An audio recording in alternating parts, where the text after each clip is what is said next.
It took exactly 47 seconds for the air to leave the Hart Senate office building. In that window, the rhythmic tapping of a gold fountain pen stopped. A congressman's smirk vanished into a thin line of calculated panic, and the silent record of the court reporter captured the precise moment a political trap became a self-inflicted wound. The light inside hearing room 216 did not illuminate so much as it weighed down. It was a heavy, artificial glow, filtered through high, recessed fixtures that caught the dust motes dancing over the sprawling mahogany dais. Below the elevated seats of the committee members, the witness table stood like a solitary island of polished wood and cold microphones. On this morning, the air conditioning had been set to a precise, bone-chilling temperature, a standard tactic to keep witnesses sharp or, perhaps, to make them shiver. The smell was a distinct Washington composite. Old paper, expensive wool, and the faint, metallic ozone of a dozen television cameras positioned at the periphery. Behind the witness, the gallery was a sea of dark suits and hushed whispers, a collection of aides, journalists, and legal observers who knew that today was not about policy, but about the surgical removal of a political reputation. Jamie Raskin sat at the center of the storm, his glasses perched at the end of his nose, reflecting the flickering monitors in front of him. To his left, a stack of blue-bound folders contained what his team believed was the endgame, a sequence of budgetary records and internal emails that traced a line of unauthorized executive action back to the man sitting 5 feet below him. The mood was one of suppressed triumph. Raskin's fingers moved with a restless, rhythmic precision, occasionally straightening a single sheet of paper as if aligning a blade. The cameras caught the glint of his gold fountain pen, a tool of constitutional law that had been used to draft 1,000 rebukes, now poised to strike again. Across from him, the witness sat with a stillness that felt unnatural. There was no fidgeting, no checking of watches, and no whispered consultations with counsel. It was the silence of a man who had already seen the map of the minefield. The room was a cathedral of institutional power, where every cough echoed against the marble pillars and every rustle of a transcript sounded like a landslide. This was the theater of the Republic, governed by the strict, unyielding Mason's Manual of Legislative Procedure, but fueled by the raw energy of a high-stakes trial. The sergeant-at-arms stood by the heavy oak doors, his expression unreadable, a reminder that while the words spoken here were fiction to some, they carried the weight of federal law. Outside, the marble hallways of the Rayburn building were lined with spectators who couldn't get in, huddled around phones, waiting for the first leak of a transcript. But inside, the only sound was the low hum of the electronic equipment and the occasional, sharp snap of a briefcase latch. Raskin leaned forward, the motion dragging his microphone across the table with a low, grinding rasp that signaled the end of the preamble. He didn't look at the cameras. He looked directly at the witness, his eyes narrowing behind the lenses. The trap had been laid over months of depositions and subpoenaed metadata. It was a legal enclosure designed to leave only 2 exits: an admission of a federal felony or a plea of the Fifth Amendment that would serve as a de facto confession in the court of public opinion. The tension in the room reached a point of physical density, a pressure that seemed to dim the lights even further. The clock on the wall, a heavy brass relic of a different era, clicked forward with a finality that felt like a gavel. The record was open. The cameras were live. The trap was set, and the silence of the room was about to be shattered by the first question of a long, calculated descent. But the silence wasn't over yet. The questioning began not with a roar, but with a whisper of shifting paper. Jamie Raskin adjusted his microphone, the sound a low thud through the high-fidelity speakers of the hearing room. He didn't look at his notes. He had memorized the timeline. His voice, when it finally broke the silence, was deceptively academic, the tone of a law professor guiding a student toward a predetermined conclusion. He started with the basics of the Anti-Deficiency Act, 31 U.S.C. Section 1341, establishing the fundamental principle that no executive officer may obligate the government to a contract or obligation before an appropriation is made. It was the legal equivalent of checking the locks on a door before starting an interrogation. The witness remained motionless, his hands folded atop a single, thin manila folder. "Mr. Patel," Raskin began, his voice echoing slightly against the marble, "you are familiar with the constitutional power of the purse as established in Article 1, Section 9, Clause 7? The requirement that no money shall be drawn from the Treasury, but in consequence of appropriations made by law? The witness nodded slowly, a single, deliberate movement. I am, he replied, his voice flat and devoid of the tremor the committee had been searching for. Raskin didn't wait for an elaboration. He pushed forward, citing a specific date in October where a series of encrypted communications suggested the mobilization of a specialized task force without a corresponding line item in the Department of Justice budget. The cross-examination was a masterclass in legal narrowing. Raskin's questions were short, designed to elicit yes or no responses, slowly boxing the witness into a corner where the only remaining explanation for the spending was an end run around Congress. Is it true that on October 14th, you authorized the deployment of 3 tactical units to a sensitive compartmented information facility in Northern Virginia? Raskin asked, his eyes never leaving the witness's face. And is it further true that there is no record of an emergency appropriation for such a deployment in the quarterly reports provided to this committee? The room held its breath. This was the setup, the assertion that the witness had bypassed the very body that now sat in judgment of him. As the questions continued, the sensory details of the room sharpened. The rapid-fire clicking of the court reporter's stenograph machine provided a percussive backdrop to the tension. A junior staffer behind Raskin leaned in to whisper, handing him a yellow legal pad with a single line underlined in red ink. The witness, however, seemed to retreat into a state of hypercalm. While Raskin's movements became more animated, a gesture here, a pointed finger there, the witness's body language was a study in stillness. He didn't reach for his water glass. He didn't glance at his attorney. He simply watched the congressman's eyes, waiting for the inflection point. Raskin sensed the moment was approaching. He leaned back, a faint, sharp smile touching his lips. You see the problem we have, Mr. Patel. Either you don't know where the money came from, which would be incompetence, or you knew exactly where it came from, and you knew it was unauthorized, which would be a violation of federal law. Which is it? The silence that followed was heavy, punctuated only by the distant hum of the ventilation system. The spectators in the gallery leaned forward, sensing the trap was about to spring. The legal logic was sound. Without a legislative appropriation, the operation was a rogue act. Raskin had built a cage of statutes and dates, and now he was waiting for the witness to admit he was trapped inside. But the silence wasn't over yet. The witness finally moved. It wasn't a flinch. It was a slow, deliberate reach for the thin manila folder he had kept closed since the gavel fell. The sound of the folder sliding across the mahogany table was magnified by the silence of the room, a dry rasp that seemed to grate against the polished wood. He opened it to a single page, protected by a plastic sleeve, and looked up at Raskin. The congressman's smile didn't falter, but his grip on his gold pen tightened. He was expecting a denial, perhaps a deflection toward executive privilege or a claim of national security urgency. He was not expecting a citation of law. Congressman, the witness began, his voice dropping an octave into a calm, resonant clarity. You've spent the last 20 minutes building a case based on the Anti-Deficiency Act. It is a compelling narrative, but it relies on the premise that the funding for the October 14th operation was subject to Standard Appropriations Committee oversight.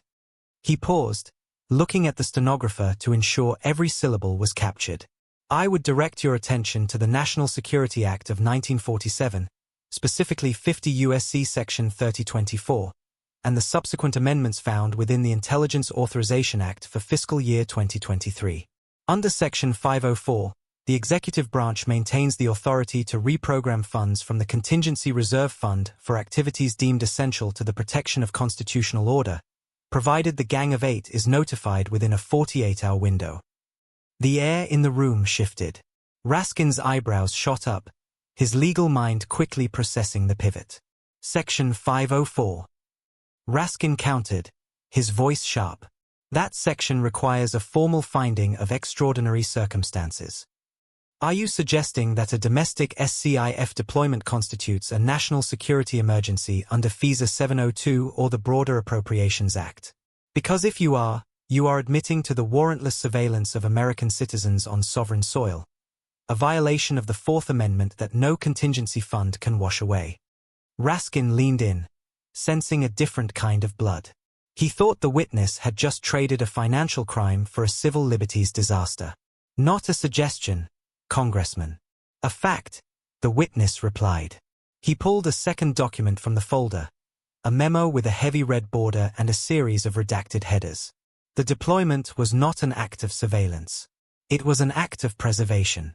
Under the Foreign Intelligence Surveillance Act, specifically the 702 Upstream Collection Authorities, we identified a persistent exfiltration of classified data originating from within this very building. The funds used were not unauthorized. They were drawn from a shadow budget, a term your colleagues in the Intelligence Committee use for the National Intelligence Program, authorized under a presidential finding dated 3 years ago. A finding that, I might add, contains your own signature as an ex officio reviewer. The revelation hit the room like a physical blow. The gallery, usually a place of practiced neutrality, erupted in a low, buzzing murmur that the chairman had to silence with 3 sharp strikes of the gavel. Raskin looked down at the memo, his face losing its color.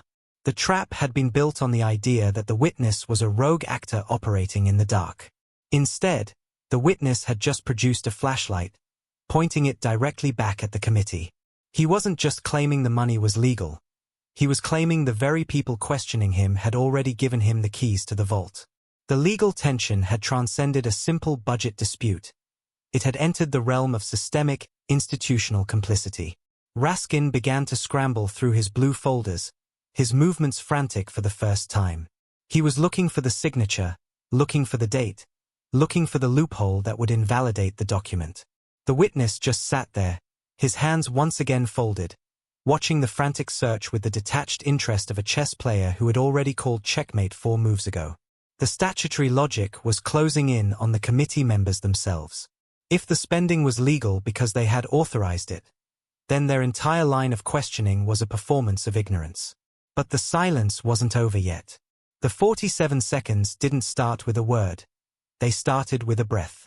Raskin leaned into the microphone, his face flushed a deep, mottled crimson that clashed with the blue of his silk tie.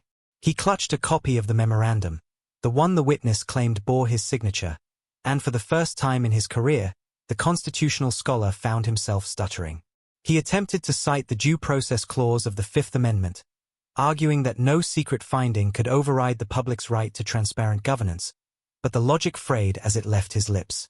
He was trapped in the very legislative architecture he had spent decades refining.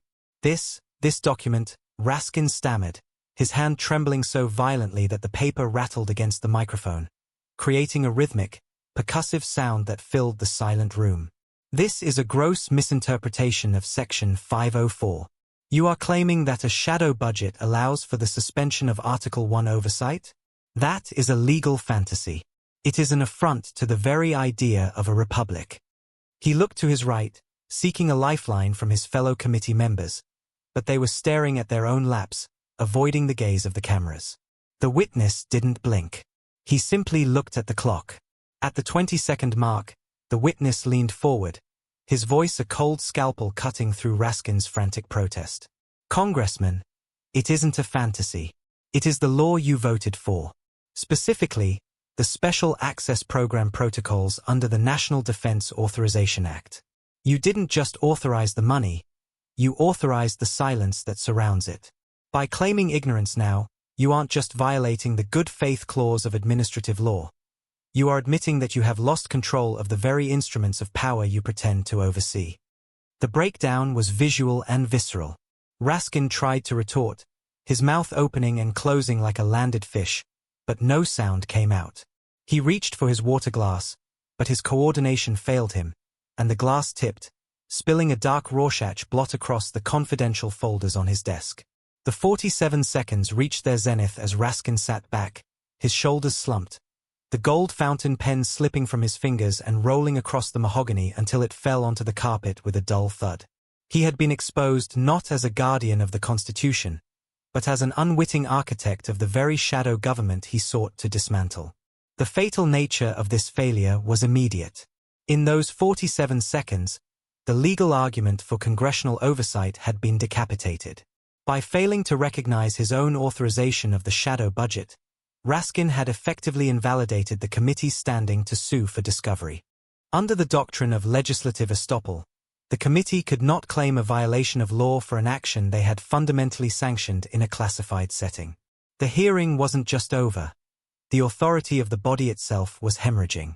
The cameras captured every bead of sweat on Raskin's forehead, every twitch of his eyelid, broadcasting the collapse of a political titan to a nation that was watching the gears of government grind to a permanent, screeching halt. But the silence wasn't over yet.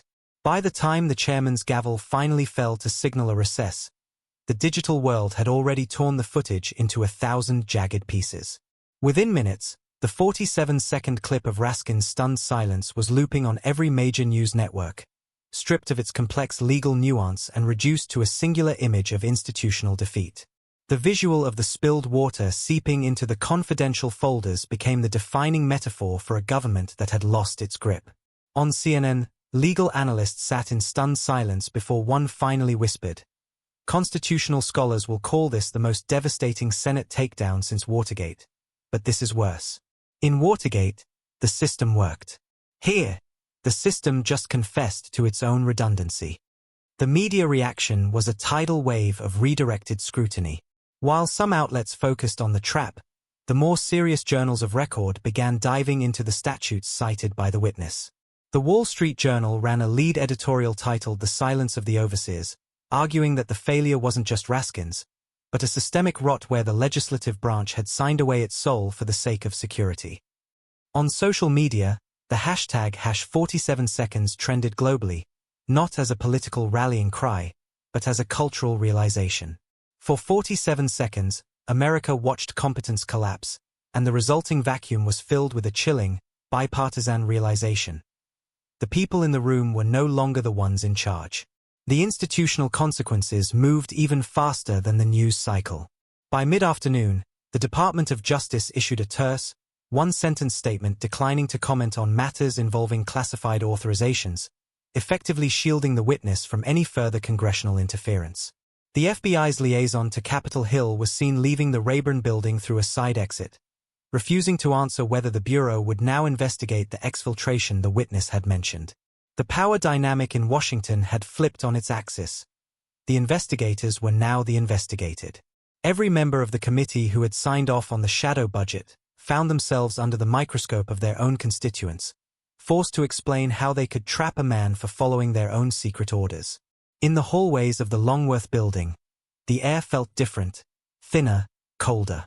The usual bustling trade of political favors had stopped. A prominent constitutional law professor, interviewed on the steps of the Supreme Court, summed up the day with a grim finality. "We are no longer debating whether the law was broken. We are witnessing the discovery that the law was rewritten in the dark, and the people we elected to read it forgot their reading glasses. This isn't a scandal. It's an epiphany." The silence that had started in hearing room 216 had now spread to the very foundations of the city, a quiet, terrifying recognition that the theater of oversight had finally been stripped of its curtains. But the silence wasn't over yet. The following morning, the sun rose over a Washington that felt fundamentally altered, casting long, sharp shadows across the National Mall. In the quiet of his office, the witness did not celebrate. There were no victory laps, no leaks to the press, and no gloating. He simply sat in the dim light of a desk lamp, filing the manila folder back into a secure cabinet. The silence that had defined the hearing had now become his greatest asset, a permanent barrier between the machinery of the state and those who sought to dismantle it with a televised gavel. The documents remained, the laws remained, but the illusion of legislative supremacy had been quietly escorted out of the building. Down the hall, the committee room was being cleaned. The mahogany table was polished until it shone like a dark mirror, erasing the water stains and the fingerprints of the previous day's chaos. The gold fountain pen had been recovered and placed in a velvet-lined box, a relic of an era where a signature was thought to be the ultimate expression of power. Raskin's seat was empty, a void at the center of the dais that seemed to pull the light from the room. The constitutional crisis wasn't a loud explosion. It was a slow, rhythmic ticking, the sound of a clock counting down the relevance of a branch of government that had signed its own obsolescence into the fine print of a secret budget. Ultimately, The law is only as strong as the memory of those who write it. When the legislators forgot the authorizations they had granted in the name of security, they didn't just lose a political battle. They lost their standing in the constitutional order. The shadow budget wasn't a crime. It was a mirror, reflecting a government that had become too complex for its own guardians to understand. As the city returned to its daily rituals, the echoes of those 47 seconds remained in the marble hallways, a haunting reminder that in the high-stakes game of political realism, the most dangerous weapon isn't a lie, it's the truth that everyone agreed to forget. The hearing had begun as a trial of a single man, but it ended as a verdict on an entire system. Washington had proven once again that it does not crumble under the weight of scandals. It merely shifts its weight, finding new ways to hide the gears of power from the people they are meant to serve. The witness left the building through the main entrance this time, walking past the statues of the Founding Fathers without a glance. He knew what they had built, and he knew what it had become. The law had been served, the record was closed, and the silence was, at last, complete. Some careers end in scandal. His ended in silence. Washington doesn't punish ignorance. It replaces it.